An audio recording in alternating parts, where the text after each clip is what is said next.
2025 NOS October ബാച്ചിലെ exam എഴുതിയ എല്ലാ സ്റ്റുഡൻസും wait ചെയ്യാണ്. എന്തിനു വേണ്ടിയിട്ടല്ലേ? എപ്പോഴാണ് റിസൾട്ട് വരാ, എങ്ങനെയാണ് റിസൾട്ട് നോക്കേണ്ടത്, ഇനിയിപ്പോൾ റിസൾട്ട് നോക്കി നമുക്ക് മനസ്സിലാവോ? അപ്പോൾ അതിനെക്കുറിച്ചുള്ള ഡൗട്ട് ക്ലിയർ ചെയ്യാൻ വേണ്ടിയിട്ടാണ് ഞാൻ ഇന്ന് വന്നിട്ടുള്ളത്. അപ്പോൾ നിങ്ങൾക്ക് എല്ലാവരും സ്ക്രീനിലേക്ക് ശ്രദ്ധിക്കുക. സ്ക്രീനിലേക്ക് ശ്രദ്ധിച്ചാൽ മനസ്സിലാവുക എന്താണ് ഒരു സ്റ്റുഡന്റിന്റെ എക്സാം റിസൾട്ടിന്റെ മോഡലാണ് കൊടുത്തിട്ടുള്ളത്. അതിൽ ഇത് സയൻസ് സബ്ജക്റ്റിന് ഒരു സ്റ്റുഡന്റ് എക്സാം റിസൾട്ടിന്റെ മോഡലാണ്. അത് നിങ്ങൾക്ക് ശ്രദ്ധിച്ചാൽ തന്നെ മനസ്സിലാൻ പറ്റില്ല. എന്തുണ്ട്? ബയോളജി ഉണ്ട്, ഫിസിക്സ് ഉണ്ട്, അതുപോലെ കെമിസ്ട്രി ഉണ്ട്, പിന്നെ മാത്തമാറ്റിക്സ് ഉണ്ട് അല്ലേ? അപ്പോൾ നമുക്ക് എല്ലാവർക്കും അറിയാം പി എന്ന് പറഞ്ഞിട്ടുണ്ടെങ്കിൽ എന്താണ്, ആ സ്റ്റുഡൻസ് പാസ്സായി എന്നുള്ളതാണ് പി എന്ന് പറഞ്ഞിട്ടുള്ളത് അല്ലേ? അത് നമുക്കറിയാം. അല്ലാത്ത ടേം നിങ്ങൾ ശ്രദ്ധിച്ചാൽ മനസ്സിലാവും. അടിയിൽ കണ്ടോ SYCT.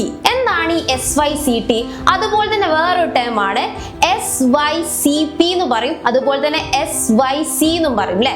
ഇതിലിപ്പോ പ്രാക്ടിക്കൽ ആയതുകൊണ്ട് നമുക്കറിയാം സയൻസ് സബ്ജക്ട് എന്താണ്, പ്രാക്ടിക്കൽ ഉണ്ടാവും, തിയറി പേപ്പർ ഉണ്ടാവും. ഇതിൽ പ്രാക്ടിക്കൽ ആയതുകൊണ്ടാണ് നമുക്ക് SYCP എന്നും പറയുന്നത്, അതുപോലെ SYCT എന്നും പറയുന്നത് അല്ലെ? എന്താണ് ഈ SYCT SYCP നോക്കാം.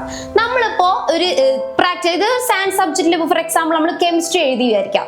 കെമിസ്ട്രി എഴുതിയിട്ട് അതിൽ നമ്മൾ പ്രാക്ടിക്കലിൽ ഫെയിൽ ആയി, പക്ഷെ നമ്മൾ തിയറി പാസ് ആയിട്ടുണ്ടെങ്കിൽ അവിടെ നമുക്ക് ഡയറ വരെ എന്താണ് SYCP ആണ്. മനസ്സിലായത്? പ്രാക്ടിക്കലി ഫെയിൽ ആയി, പ്രാക്ടിക്കല് പൊട്ടിയെന്നുണ്ടെങ്കിലും അതിൽ പാസ്സായി, തിയറിയിലാണ് നമ്മൾ പാസ് ആയിട്ടുണ്ടെങ്കിൽ നമുക്ക് അവിടെ എന്താ പറയാ, ഏതാണ് SYCP ആണ്. ഏതാണ് ഫെയിൽ ആയത്?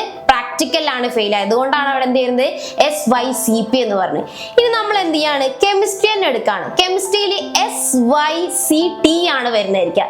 എന്താണ് SYCT എന്ന് പറഞ്ഞാൽ, കെമിസ്ട്രിയിലെ പ്രാക്ടിക്കൽ എന്തായിട്ടുണ്ട്, പാസ് ആയിട്ടുണ്ട്, പക്ഷെ തിയറി പേപ്പർ എന്തായിട്ടുണ്ട്, ഫെയിൽ ആയിട്ടുണ്ട്. അതുകൊണ്ടാണ് അവിടെ എന്ത് വരുന്നത് SYCT എന്ന് പറഞ്ഞിട്ട്. അപ്പോൾ അങ്ങനെ ഇങ്ങനെ മാറിപ്പോരുത്. പ്രാക്ടിക്കൽ ഫെയിൽ ആണെങ്കിൽ അവിടെ SYCP തന്നെ വരും. തിയറി പേപ്പർ ആണ് അവിടെ ഫെയിൽ ആണെന്നുണ്ടെങ്കിൽ SYCT എന്നാണ് എന്ത് വരുന്നത് അല്ലെ?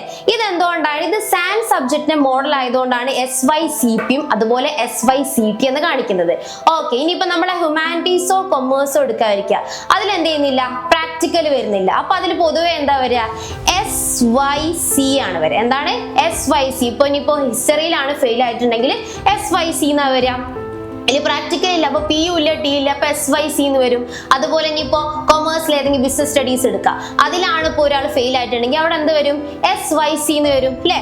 ആ ഒരു സെയിം പാറ്റേൺ ആണ് എന്തെങ്കിലും കൊമേഴ്സിലും ഹ്യൂമാനിറ്റീസിലും വരുന്നത്. പക്ഷെ നമ്മൾ സയൻസ് സബ്ജക്ട് മാത്രം എടുക്കുമ്പോഴാണ് ഏത് വരുന്നത്, SYCPയും അതുപോലെ SYCTയും എന്ത് ചെയ്യുന്നത് വരുന്നത്. ഇനിയിപ്പോ നിങ്ങൾ വിഷമിക്കേണ്ട ആവശ്യമൊന്നുമില്ല. അയ്യോ ഞാൻ പ്രാക്ടിക്കലിൽ ഫെയിൽ ആയി പോയി, തിയറിയിൽ പാസ്സായി പോയെങ്കിൽ നിങ്ങൾക്ക് എന്ത് ചെയ്യാൻ മതി, നെക്സ്റ്റ് ബാച്ചിന്റെ കൂടെ പ്രാക്ടിക്കൽ എന്ത് ചെയ്യുക, അതിന്റെ ഫീസ് അടിച്ചിട്ട് എന്ത് ചെയ്യാൻ പറ്റും, നിങ്ങൾക്ക് എക്സാം അറ്റൻഡ് ചെയ്യാം.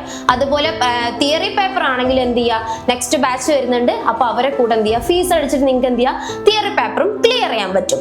അപ്പൊ ഇനി എന്ത് ഡൗട്ടും കാര്യങ്ങളും ഉണ്ടെങ്കിൽ നമ്മൾ എന്ത് ചെയ്യുക, കോൺടാക്ട് ചെയ്യുക. താഴെ നമ്പർ കൊടുക്കുന്നതാണ്. കൂടുതൽ ഇൻഫോർമേറ്റീവ് വീഡിയോക്ക് വേണ്ടിയിട്ട് നമ്മൾ യൂട്യൂബ് ചാനൽ എന്ത് ചെയ്യുക, സബ്സ്ക്രൈബ് ചെയ്യുക. നമ്മുടെ ഇൻസ്റ്റാഗ്രാം എന്ത് ചെയ്യുക, ഫോളോ ചെയ്യുക. അപ്പൊ ഇനി എല്ലാവരും റിസൾട്ടിന് വേണ്ടി വെയിറ്റ് ചെയ്യാണ്. All the best. വെറും 6 മാസം കൊണ്ട് NIOS വിദ്യാർത്ഥികളെ വിജയത്തിലേക്ക് എത്തിക്കാൻ സഹായിക്കുന്ന സമ്പൂർണ്ണ ക്ലാസുകൾ ഇപ്പോൾ ഏൺ മാർക്സ് ലേണിംഗ് ആപ്പിൽ ലഭ്യമാണ്. ഈ വർഷത്തെ പുതിയ ബാച്ചിലേക്ക് അഡ്മിഷൻ എടുക്കുന്ന വിദ്യാർത്ഥികൾക്ക് പുസ്തകങ്ങൾക്ക് പുറമെ സ്റ്റഡി മെറ്റീരിയലുകളും പ്രഗത്ഭ അധ്യാപകരുടെ ഏറ്റവും മികച്ച റെക്കോർഡഡ് ക്ലാസുകളും ഉടൻ സ്വന്തമാക്കാം. ഏൺ മാർക്സ് ലേണിംഗ് ആപ്പ് ഇപ്പോൾ തന്നെ ഡൗൺലോഡ് ചെയ്യൂ. അഡ്മിഷന് വേണ്ടിയും കൂടുതൽ വിവരങ്ങൾക്കും താഴെ കാണുന്ന നമ്പറിൽ ഉടൻ ബന്ധപ്പെടൂ. Earn Marks, your perfect learning partner.